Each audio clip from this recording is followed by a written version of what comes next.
ભાવનગરના Atal Bihari Vajpayee open air theatre ખાતે ભારત સરકારની રાષ્ટ્રીય વયોશ્રી યોજના અંતર્ગત ભવ્ય નિઃશુલ્ક સાધન સહાય વિતરણ કેમ્પ યોજાયો।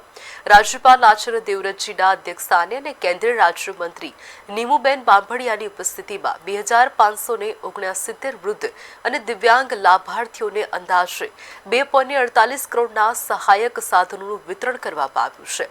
આ પ્રસંગે પ્રધાનમંત્રી દિવ્યાશા વાયોશ્રી કેન્દ્રનું લોકાર્પણ પણ કરવામાં આવ્યું। રાજ્યપાલે વૃદ્ધજનો અને દિવ્યાંગજનોની સેવાને ભારતીય સંસ્કૃતિનું જીવંત પ્રતીક ગણાવ્યું છે। અમારા ધારાસભ્ય ગૌતમભાઈ, અમારા ધારાસભ્ય શિવાભાઈ, મહાનગરપાલિકાના મેયર ઉષાબેન, જિલ્લાના પ્રમુખ Shri Ashokbhai Ladva, collector Shri, commissioner Shri, DDO Shri અને પદાધિકારી સૌ ઉપસ્થિત રહી અને વૃદ્ધજનોના આ વયોશ્રીના કેમ્પની અંદર સૌએ પોતાનું યોગદાન આપ્યું છે અને વૃદ્ધોજનોની સાથે અમારી સરકાર હંમેશા એમની સાથે છે। ત્યારે એમનું જીવન ખૂબ સરળ બને એના માટે ખૂબ ખૂબ શુભેચ્છાઓ।